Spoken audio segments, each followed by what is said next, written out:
Dear students and viewers, today I have my friend Rojan Matthew from Kerala. He is a ISRO scientist. He is a scientist in ISRO, and currently he is my classmate. I am lucky to have him in my class, and we all are doing PhD. Kuldeep, you may have seen Kuldeep in my earlier videos. So Kuldeep is from IIT Delhi and IIT Guwahati, and now he is in IIT Madras, BTech Masters and PhD now. So I got good chance to interview both of them together. This guy is not giving me time and saying lot of things, lot of limitations from ISRO and lot of information. So I understand totally the technicality in that. So I will ask some very important questions to Rojan Matthew, and informations whatever he can share in the public domain, he can rearrange and explain in easy words, so that very common questions are very popular questions are there from BTech students, MTech students and PhD students. Main focus will be in this direction: how to join ISRO and how to become like him. So so no cut. So because he is my friend, so this is a friendly interview, guys. So okay, I should welcome him actually. So Rojan, welcome. Yeah, thank you. Thank you. Bas. Yeah. Okay. Bolo baki. Okay. So will you start question answer? Yeah, fine. You Okay. start. Kuldeep, I welcome you again. Thank you so much, Viru here, for having me on your channel and giving me a you have given my introduction in very good way. So thank you for that. Thank you. And now camera woman Manisha Patel. Okay. So first question should be very obvious, that how to join ISRO if you are having BTech degree, MTech degree or PhD degree, and in degree also, if you have mechanical degree, aerospace degree, then what are the entrance exams. So I will discuss about 3 level entries. Now continuously he will speak. If you are a BTech, if you are a MTech or MS, or if you are a PhD, then what are the entrance exams, and then we'll shift to the second question, that salary packages and promotions and centers in ISRO where can we apply, blah blah blah blah. Okay, so I will hand over everything to Rojan Matthew now. Yeah. Okay, guys. So basically, if you see, ISRO vacancies are depending upon the number of the numbers will vary in every year. It's depending upon how many people is retiring and how many vacancies government is because it is the funding is coming from central government. So basically, the number of vacancies will depending upon how many people are retiring, and sometimes some year government may introduce some new posts. So depending upon that, the number there will not be any definite number, like this year there will be 5, then next year it will be 10, like that. Then the exams for engineering graduates, all people are absorbed as scientists. Even they are having BTech, MTech or PhD, all people will be posted in the post of scientists only. Then if you see but depending upon your qualification, for example, if you have MTech, then okay, we'll start with BTech. So if you have a BTech, we will join as a scientist engineer C, and our next promotion will be after 4 years of service. But in case of if you have a MTech degree, at that time also you will be absorbed as scientist C only, but your next promotion will be within 2 years. So you will become C to D in 2 years. And if you are having a PhD degree, and then you will be absorbed as scientist D directly. So you can say that 4 years of your service. But the thing is, if you there is also one problem is if the basic qualification in which ISRO is calling, for example, scientist engineer, and they are called the basic qualification is BTech, and even though you are having PhD also, but since you have the basic qualification they called for is BTech, then you will be absorbed as scientist C, and your next promotion will be after 4 years only. So basically what I am trying to say is if you have a higher degree, but they are but ISRO is calling for the basic qualification of BTech, then finally you will be posted as scientist C only. There's no advantage of having higher degree. So then number of vacancy, as I mentioned, it will vary. Okay. So that's it. Okay, so I have one follow-up question. Suppose I have a degree BTech in mechanical or civil or aerospace aeronautical, but students are interested when we see ISRO, the first image comes about ISRO about rocket, space, and those kind of exposures we have from social media here and there. So people from mechanical department or aerospace department, how because when vacancies come, they will be coming for a particular department where there is a restriction that you should have mechanical or aerospace, something like that. Can't you explain that? Okay, it's like I mentioned earlier, this vacancies, like for example, ISRO is calling this year for like some exams, then it will be specifically mentioned like BTech mechanical there will be 5 vacancies, BTech civil will be 3, if aerospace is so if we are absorbed for a mechanical, then you will be posted in the like for example in VSSC there will be a mechanical department, so you will be posted somewhere in that mechanical departments. There is no guarantee like you will be posted in a specific section like that. Like for example, there will be a mechanical entity, below that there will be a different what you call groups will be there, under that there will be different divisions will be there, then sections like that. So each sections will be working independently. So some may be doing FEM modeling, some will be doing the fabrication, some will be doing the experiments like testing, and similarly like there will be sections for static, there will be sections for dynamics. So like that there will be different sections. So out of this mechanical group, where you will be posted, that's depending upon the vacancy at that particular year. So for example, at that year the vacancy is in dynamic, then you will go to if you absorbed in that specific year, and then you will go to the dynamic area. But there is no guarantee right you will be posted in dynamic. Sometime it will be in testing also, or or fabrication also. So it's depending upon the vacancy at that current year at which you are applying. Okay. So one more follow-up question. Like students are thinking that if I will qualify GATE exam, then directly I can have interview in ISRO and I can join ISRO, or after qualifying GATE exam also ISRO is having some more written exam, something for that you explain. Actually till now ISRO was not ISRO was having a separate exam, like BTech level it was like ICRB. It's called ICRB full form I am not remembering. Yeah, okay. So for BTech level it was ICRB, and for MTech sometime like right now we are having exams, so that is also that name is similar to ICRB only. So now both BTech and MTech graduates there is some exams are there, and I think last year ISRO has taken some people based on the GATE ranks, but it depends. Mostly it will be like a separate exam. Okay. So one related answer I have, ISRO is actually asking, I remember this is a right fact, that ISRO is giving limitation that even though they have internal exam, but those internal exams are not regular basis. Whenever they have some certain demand, they will, vacancy, they will put one exam, but they will put restriction that if you have qualified GATE exam, then only you can apply for this exam. Because I remember one of my old student from IIT Patna, he went through this process. That's why I have this knowledge.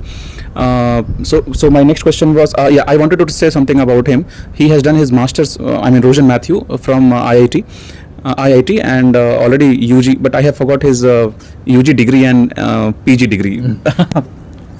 Okay, I did my BTech from NIT Calicut and MTech from IIT Gandhinagar. Your UG was in Structures. Actually, my BTech was in civil, and my MTech is in structural dynamics. in and aerospace department. No, it was in civil only. But I got absorbed in the like mechanical area now. Okay.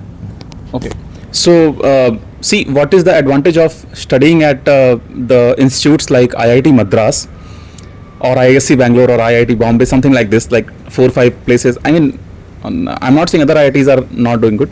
I'm from third generation IIT Dharwad, but I have learned everything there, and then that gave me platform to reach here. So I am saying that I meet people like him. Okay, and when I meet these people, I feel like where I am, where these people are, and I learned lot of things. And the first thing what I will tell you, when I see my professors here at IIT Madras and people like these two people, like so humble, ground to earth, and चाय पिलाना होगा इसके लिए ये बोला था, तारीफ करोगे तभी इंटरव्यू देंगे. सभी उस तारीफ चल रहा है उसका, ठीक है. And one more thing I want to tell about him, when he joined ISRO after master degree, and that time he wrote one exam to appear in, I mean, to join ISRO, that seat was only one vacancy, and on one vacancy they chose him. And he is my friend, so that's why my YouTube channel go like from year to year. Okay, so some more information if you think that should go to students. Okay, like I think like many people don't know much awareness about the ISRO centers and all those things. So like, and ISRO working is like so basically if you see, ISRO is having different centers at different location, and each center is having their own like different area of expertise. For example, Vikram Sarabhai Space Center, so that is a place where this rocket, where this we will model and structural, do the design and testing of all the rocket things. So that is mainly done in design part of the rocket is done at VSSC. Then we have the LPSC, that is also situated at Trivandrum. So there we used to have this liquid propulsion system engines and all those things. Then we have the URSC. So in URSC means UR Rao Satellite Center. So there it is situated at Bangalore. So there all things related to satellite will be this same structural design, modeling, and all this satellite related things will be done at UR Satellite Center at Bangalore. Then we have this SAC Ahmedabad. SAC we will be designing the different small payloads which will be used in the satellites. Then other data acquisition and all the applications were done at SAC. Then we have the NRSC.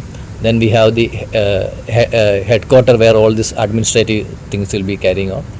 Then the Sriharikota where this launching is happening. So finally at Sriharikota all these things will be assembled and it will be launched. So we have right now we have two launching pad at Sriharikota, and then we acquired one new place near Tamil Nadu for the new launching pad. So it's going on only.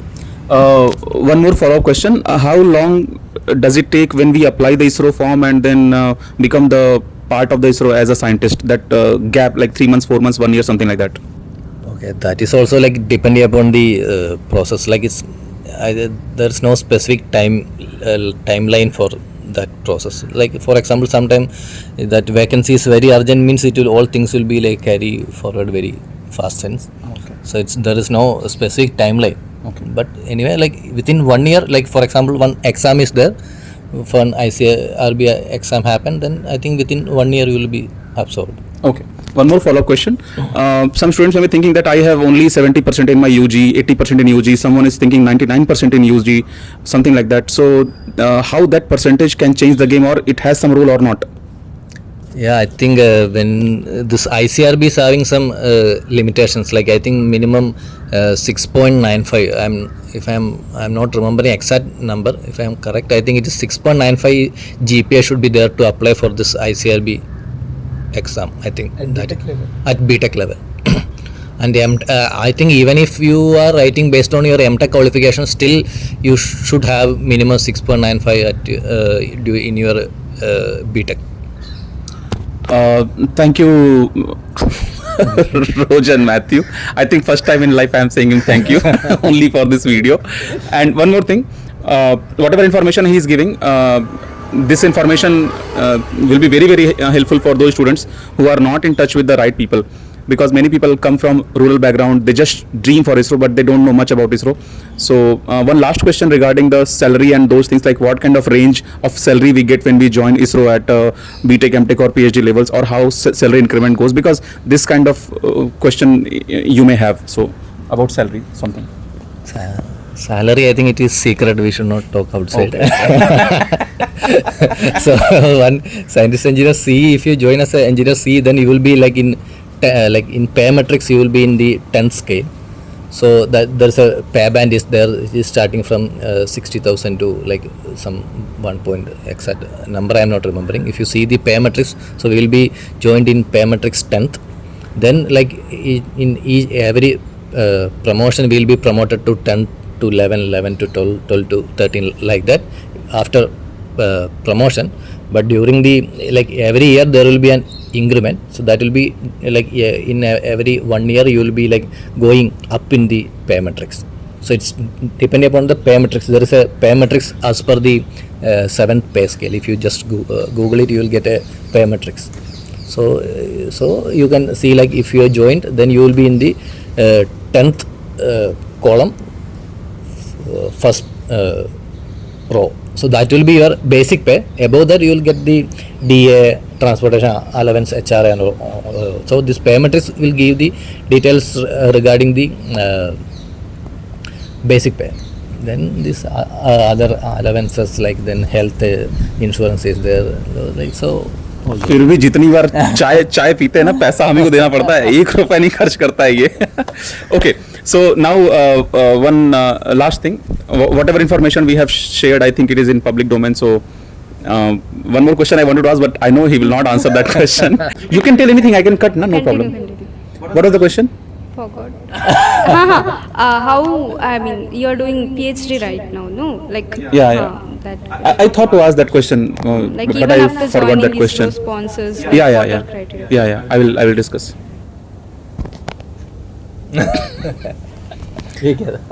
It will remind me like, okay, यहाँ से cut करना है. Okay. So now guys, I will ask one more question. Because he is already working in ISRO, so he'll be getting his salary, and he's also continuing PhD here. Just he joined in my batch. So how this works, and how, if he's here, then how ISRO he's handling, or I mean the PhD work for that. You say something. Okay, so ISRO is like sending engineers for like higher studies like MTech and PhD. So for example, if you are going for MTech, then you will get a 2-year leave. So it will be a paid leave. You will be getting all your salary and all those things, and ISRO will be sponsoring your fees and all those things. And if you are going for PhD, then it's like we will get a 6-month leave only. So we need to complete our coursework, and then after that we will be continuing our research at VSSC. So that time limit for PhD will depend upon like how fast we are. So that's it. Okay. So now I can switch to Kuldeep. Kuldeep is having 2 degrees from 2 different IITs, and they all are first generation IITs. So then Kuldeep became my friend here at IIT Madras. So like I galti se. So I say like Kuldeep 3.0. So on his birthday cake also we wrote Kuldeep 3.0, IIT and 3.0. So Kuldeep, share your journey at your BTech IIT and then MTech IIT, and then right now whatever is going on. Okay. And in between, why didn't you go for job, or why didn't you go for abroad? So cover these things. Why still continuing in India? Okay. Thank you, Viru bhaiya, for having me on your channel. So थोड़ा सा ऊपर. हाँ, ठीक है. हाँ, तो मतलब when I was in my 11th and 12th standard, or even in 10th standard, means I was passionate about the aerospace. Means जब भी मैं aeroplane, rockets वगैरह को देखता था. We can maintain in English because अच्छा. some audience are from south part of country. Okay, fine. So I was passionate about, or I am passionate about aircraft, rockets. So at that time only I decided to go for aerospace. Means at that time only I decided I want to be an engineer. So, but I was unaware about there is a field called aerospace engineering. But then some teachers of my school suggested me that there is a field known as aerospace engineering, so you should go for that. Then I started preparing for the JEE, and after 12th I passed my JEE advanced exam, and I unfortunately or fortunately I entered in IIT Delhi in mechanical engineering. Just a pause. Actually, Kuldeep's body language is very open, so I will hold the mic and he will explain in his style. Okay. Yes, Kuldeep. So after 12th I gave my JEE exam, and somehow I passed the JEE advance, and fortunately or unfortunately I got admitted in IIT Delhi with mechanical engineering, not aerospace. So then I continued my journey in IIT Delhi for 4 years. I learned a lot there in terms of personality, how to be a good person. I learned a lot. So then means in IIT Delhi my score was little less, my CGPA was little less. So then I decided to go for the higher studies like MTech. Instead of going for placements, I decided to go for MTech. So then I gave my GATE exam in aerospace engineering, and I passed that exam. and I got admitted into IIT Guwahati, where I pursued aerodynamics and propulsion, which is offered by the mechanical engineering department of IIT Guwahati. In IIT Guwahati, I did work on. Should I Yeah. about my Yes. So I worked on dual bell nozzles, which are currently in use in most of the spacecrafts as well as rockets. So I worked on dual bell nozzles, and even scoring high in IIT Guwahati, I found that my interest, my inclination is towards research. Then again, instead of going for the placement there, I choose to go for higher studies. So then I applied for PhD here at IIT Madras.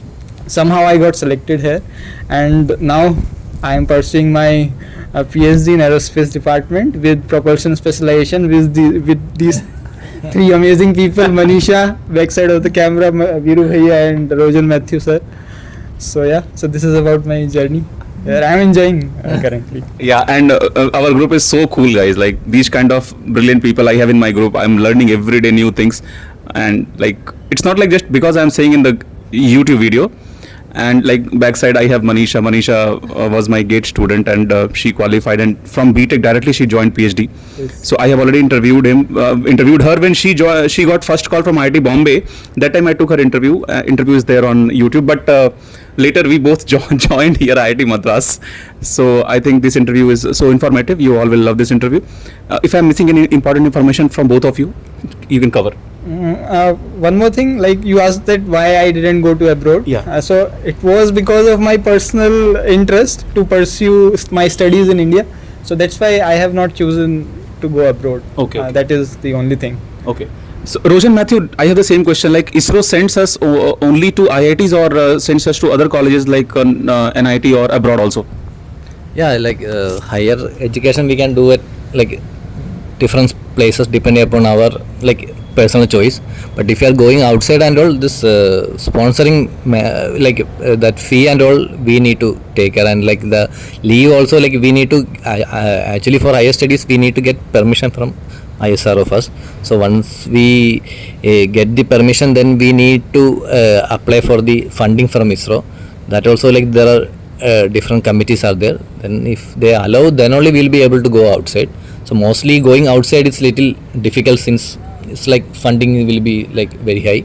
So like mostly they will be sending within India only. Okay. Okay, thank you. Thank you. So guys, you see one day he will become ISRO's director, then he will be my friend. And so what's after PhD? What after PhD? Most probably I'll be going to the research labs, and yeah, that's it. Means for now I have to think about this only, research lab. और नहीं तो अपने पास रोजन का number है. Or we have we'll all go to ISRO ठीक है भाई, ये चलेगा? directly. ये नहीं चलेगा. Directly. Okay. I think we can. Am I missing I something? have one more question from Yes, Rojan here. please. So, Rojan sir, students like me and Manish and Viru bhaiya are so obsessed with ISRO, right? And even the students who are studying in their 11th, 12th standard, when they heard about ISRO projects, when they heard about ISRO itself, they got very motivated, excited even. So, any message for those students? Yeah, so it's like if you really like this mechanical area, then I think this is the best place you can work. Like we are like directly working in the core area, so like we'll feel like same time we'll feel like when one rocket got like when one rocket is launching, we'll feel like that satisfaction. It may not like for someone else it will be just a rocket going up, but like for us, like we can proudly say that there is a part we have done it. So that's it. Thank you. One more question. Just now I got a follow-up question. वो क्या था, हम भूल गए यार. बहुत बढ़िया question आया था दिमाग में. Actually, guys, this was a completely unplanned interview.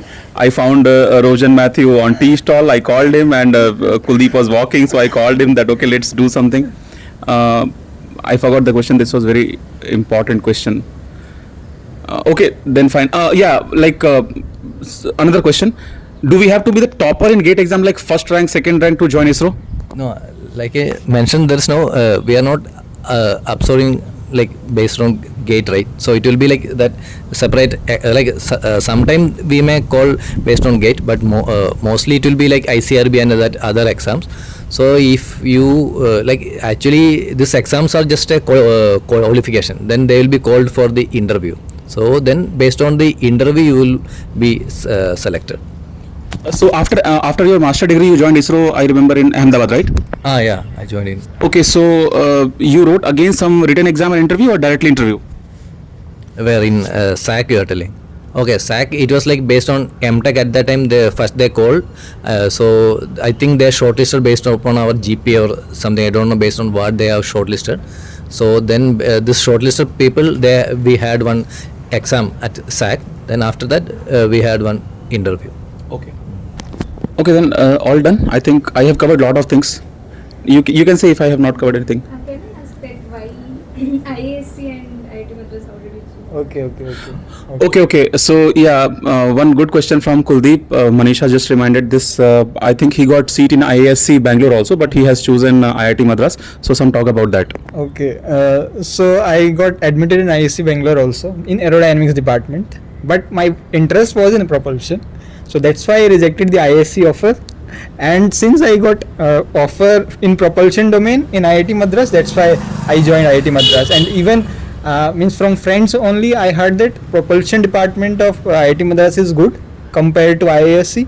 So I decided to drop the ISC offer and came here at IIT Madras. Okay, one more thing I want to add. Similar thing I have also heard, but I am not enough qualified to say this. Friendly, I am saying I have also heard, like orally, I have heard that if you want to do your work in propulsion side, IIT Madras is amazing. Aerodynamics side, you can choose ISC Bangalore, you can choose IIT Bombay, IIT Kanpur. But this is just a oral thing. I don't know how much fact it is, but even we believe that it's finally depends on your guide and your work. Yeah. Okay. And one more thing, my MTech work was also related to the propulsion. Like I worked on dual bell nozzle. So to extend my MTech work, so I thought that propulsion will be a good field for me. So that's why I joined the propulsion of IIT Madras. Okay. Some more interesting questions if will come. I will try to catch these guys again in some next part. Thank you all of you. Thank you, Viru bhaiya. Thanks, you, Ojan. Manisha. Thank you for the. Thank you, Manisha. Okay, we can.